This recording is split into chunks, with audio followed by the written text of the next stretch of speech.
तो आज हम बात करने वाले हैं 2017 की फिल्म थॉर रैग्नारॉक की। हाँ, और ये सिर्फ एक सुपर हीरो फिल्म नहीं है, ये कुछ और ही है। बिल्कुल, हमारे पास फिल्म से जुड़े कई स्रोत हैं जो इसकी कहानी को हर एंगल से देखते हैं। पर आज हम सिर्फ कहानी नहीं दोहराएंगे। नहीं, हमारा मकसद एक बड़े सवाल को समझना है। कैसे एक राजकुमार को अपना सब कुछ खोना पड़ा ताकि वो एक सच्चा राजा बन सके। ये सवाल ही इस फिल्म की आत्मा है। ये फिल्म असल में थॉर के किरदार का डीकंस्ट्रक्शन है, उसे पूरी तरह से तोड़कर दोबारा बनाने की कहानी। तो चलिए इसी सफर को परत दर परत खोलते हैं। हाँ, शुरू करते हैं। कहानी की शुरुआत ही बहुत धमाकेदार है। थॉर जंजीरों में लटका है और सामने है आग का दानव सटर। पर थॉर डरा हुआ नहीं लगता, बिल्कुल नहीं, वो मजाक कर रहा है। हाँ, वो कहता है, सच बताऊं, मैंने तुम्हें इससे ज्यादा बड़ा सोचा था। ये उसका आत्मविश्वास दिखाता है। या शायद जरूरत से ज्यादा आत्मविश्वास। वो घमंड जो हम पहली 2 फिल्मों से देखते आ रहे हैं। उसे लगता है कि वो हर प्रॉब्लम को बस मुक्का मारकर सुलझा सकता है। सही बात है। और यहीं पे सटर उसे रैग्नारॉक की भविष्यवाणी बताता है, एसगार्ड की पूरी तबाही। और थॉर का जवाब क्या होता है? वो उसे हराता है, उसका ताज छीनता है और कहता है रैग्नारॉक कैंसिल। जैसे कोई टिकट कैंसिल कर रहा हो। बिल्कुल।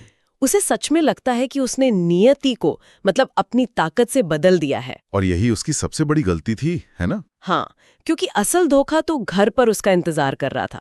जब वो एसगार्ड पहुंचता है तो सब कुछ अजीब सा है। बहुत अजीब, जरूरत से ज्यादा शांत। और वो नाटक चल रहा है। हाँ, वो नाटक जिसमें लोकी को एक हीरो की तरह दिखाया जा रहा है। और वो सिर्फ एक मजाकिया सीन नहीं है। नहीं, बिल्कुल नहीं। वो पूरे एसगार्ड का सच है।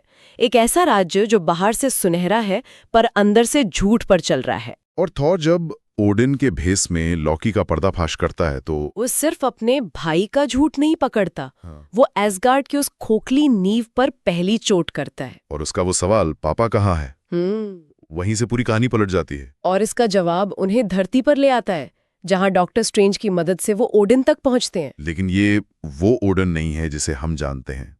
वो थक चुके हैं, बूढ़े हो गए हैं और अपने अंतिम पलों में हैं। और वो अपने जीवन का सबसे बड़ा राज खोलने वाले हैं। और ये राज सिर्फ एक परिवार का राज नहीं है, ये एसगार्ड का राज है। ओडिन बताते हैं कि उनकी पहली संतान हेला थी, मृत्यु की देवी। और ये भी कि उन्होंने और हेला ने मिलकर 9 लोगों को जीता था। हाँ, एसगार्ड का जो ये सुनहरा साम्राज्य है वो असल में हिंसा और क्रूरता पर बना था। तो एसगार्ड का इतिहास एक झूठ था। बिल्कुल, एक ऐसा सच जिसे ओडिन में हेला के साथ ही कैद कर दिया और इतिहास से मिटा दिया। और जैसे ही ओडिन की मृत्यु होती है, वो सच हेला के रूप में वापस आ जाता है। और फिर आता है वो सीन जिसे देखकर शायद सिनेमा में सब चुप हो गए थे। म्योल्निर का टूटना। हाँ, हेला ने थॉर का हथौड़ा, जिस हथौड़े को कोई उठा नहीं सकता था, उसे एक हाथ से मसल दिया, जैसे वो कांच का बना हो। ये सिर्फ एक हथियार का टूटना नहीं है। नहीं, ये थॉर की पूरी पहचान का टूटना था। सही कहा। उसे हमेशा हथौड़े का देवता कहा गया। उसकी सारी शक्ति, उसका आत्मविश्वास, सब कुछ तो उस हथौड़े से जुड़ा था। वो उसके लिए एक बैसाखी की तरह था। और हेला ने एक झटके में वो बैसाखी छीन ली और फिर उसने थॉर और लोकी को अंतरिक्ष में फेंक दिया और एसगार्ड पर कब्जा कर लिया। वॉरियर्स 3 को मार दिया। एसगार्ड एक ही दिन में गिर गया। हाँ, क्योंकि हेला कोई बाहरी हमलावर नहीं है। वो उसी घर की बेटी है जिसे भुला दिया गया था। वो अपना हक लेने लौटी है। और दूसरी तरफ थॉर, वो एक कचरे के ग्रह पर जा गिरता है, सकार। सकार सिर्फ एक ग्रह नहीं है, वो एक मेटाफर है। एक ऐसी जगह जहां टूटी फूटी भूली बिसरी चीजें और लोग पहुंचते हैं। और यहीं उसकी मुलाकात 2 और किरदारों से होती है जो उसकी ही तरह टूटे हुए हैं, वाल्कीरे और हल्क। वो सीन जब थॉर अरीना में हल्क को देखता है, वो बच्चों की तरह खुश हो जाता है। हाँ। मैं इसे जानता हूँ, ये दोस्त है मेरा। लेकिन हल्क उसे नहीं पहचानता। वो पिछले 2 सालों से हल्क ही बना हुआ है। मतलब उसे डर है कि अगर वो वापस ब्रूस बैनर बना तो शायद दोबारा हल्क ना बन पाए। उसने हल्क की पहचान को अपना लिया है, क्योंकि सकार में उसके इस रूप को सम्मान मिलता है, जबकि धरती पर लोग उससे डरते थे। और वैल्किरी, वो भी तो अपने अतीत से ही भाग रही है। बिल्कुल। एक फ्लैशबैक में हम देखते हैं कि वो एसगार्ड की महान योद्धाओं में से आखिरी है। हेला ने उसकी आंखों के सामने उसकी सभी बहनों को मार डाला था। तो वो उस हार से, उस दर्द से भागकर सकार आ गई। हाँ, और शराब में अपना अतीत भुलाने की कोशिश कर रही है। तो सकार एक तरह से भागे हुए लोगों का ठिकाना है। थॉर अपनी पहचान खो चुका है, हल्क अपनी पहचान से भाग रहा है और वैल्किरी अपनी पहचान दफना चुकी है। बिल्कुल, तीनों ही अपनी अपनी हार से जूझ रहे हैं और सक्कार इन तीनों को एक साथ लाता है ताकि ये अपने अतीत का सामना कर सके। और थॉर ही उन्हें एक साथ लाने की कोशिश करता है, वो रिवेंजर्स टीम बनाने की बात करता है। लेकिन सबसे बड़ा बदलाव थॉर के अंदर आता है जब उसे ओडिन का एक दर्शन होता है। वो इस फिल्म का टर्निंग पॉइंट है ना? यकीनन एक बहुत ही शांत लेकिन शक्तिशाली पल। थॉर कहता है कि हेला बहुत ताकतवर है और उसका हथौड़ा भी टूट चुका है। और तब ओडिन उससे वो सवाल पूछते हैं, क्या तुम हथौड़े के देवता हो? Are you Thor the god of hammers? ये लाइन सुनकर रोंगटे खड़े हो जाते हैं। क्योंकि इसी सवाल में जवाब है।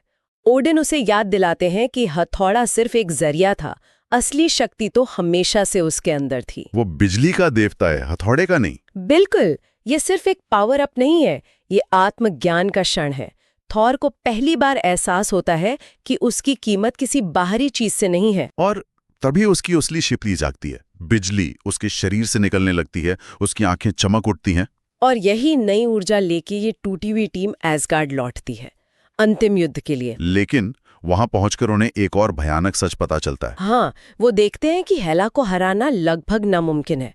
वो जितनी देर एसगार्ड पर रहती है उतनी ही ज्यादा ताकतवर होती जाती है, क्योंकि उसकी शक्ति का स्रोत खुद एसगार्ड है। तो जब तक एसगार्ड है हेला अमर है। ये एक ऐसी पहेली थी जिसका कोई हल नहीं दिख रहा था। और यहीं पर थॉर वो फैसला लेता है जो एक राजकुमार कभी नहीं ले सकता था। लेकिन एक राजा को लेना ही पड़ता है। उसे सर्टर की भविष्यवाणी याद आती है, रैग्नारॉक। उसे समझ आता है कि भविष्यवाणी को रोकना नहीं है, बल्कि उसे होने देना है। यही एकमात्र रास्ता है। लेकिन क्या ये एक राजा का फैसला था? मतलब अपने ही घर को तबाह करने का फैसला? ये एक बहुत अच्छा सवाल है। पुराना थॉर शायद इसे हार मान लेता, लेकिन ये नया थॉर समझ चुका है कि एसगार्ड क्या है। से अपने पिता के आखिरी शब्द याद आते हैं, ash gourd is not a place, it's a people. Ash gourd कोई जगह नहीं, एसगार्ड उसके लोग हैं। उसे समझ आता है कि अगर लोगों को बचाना है तो उस जगह को, उस सोने के महल को कुर्बान करना होगा, उस झूठ पर बने साम्राज्य को। हाँ।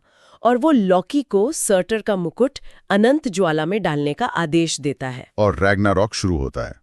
सर्टर अपने विशाल रूप में आता है, एसगार्ड को तबाह कर देता है और उसी तबाही में हेला भी मारी जाती है। भविष्यवाणी सच हुई, पर थॉर की शर्तों पर। तबाही हुई, लेकिन एक नई शुरुआत के लिए। उसने अपने घर की कुर्बानी देकर अपने लोगों को बचाया। और यहीं पर सही मायनों में वो एक राजकुमार से राजा बनता है। बिल्कुल, वो सिंहासन के लिए नहीं, अपने लोगों के लिए लड़ रहा था। एसगार्ड एक जगह के तौर पर तो खत्म हो गया, लेकिन एक कौम के तौर पर बच गया, एक जहाज पर, एक नए घर की तलाश में। हाँ, और यही नेतृत्व का असली मतलब है, त्याग। उसने अपना हथौड़ा, अपने बाल, अपनी एक आंख, अपना घर, सब कुछ खो दिया। लेकिन इस सब के बदले में उसने अपनी असली पहचान और अपने लोगों का भविष्य हासिल किया। सही कहा। पर कहानी यहाँ भी खत्म नहीं होती। फिल्म एक पल की भी राहत नहीं देती। हाँ, वो मिड क्रेडिट सीन। जब उनका जहाज शांति से आगे बढ़ रहा होता है तो सामने एक बहुत बड़ा भयानक जहाज आ जाता है, थैनोस का जहाज। हाँ। वो सीन दिखाता है कि एक तबाही से बचकर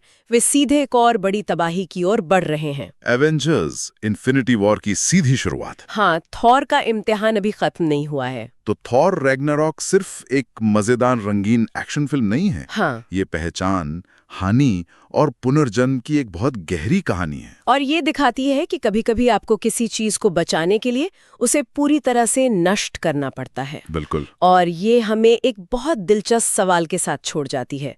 रैग्नारॉक को हमेशा एक अंत माना गया, एक विनाश।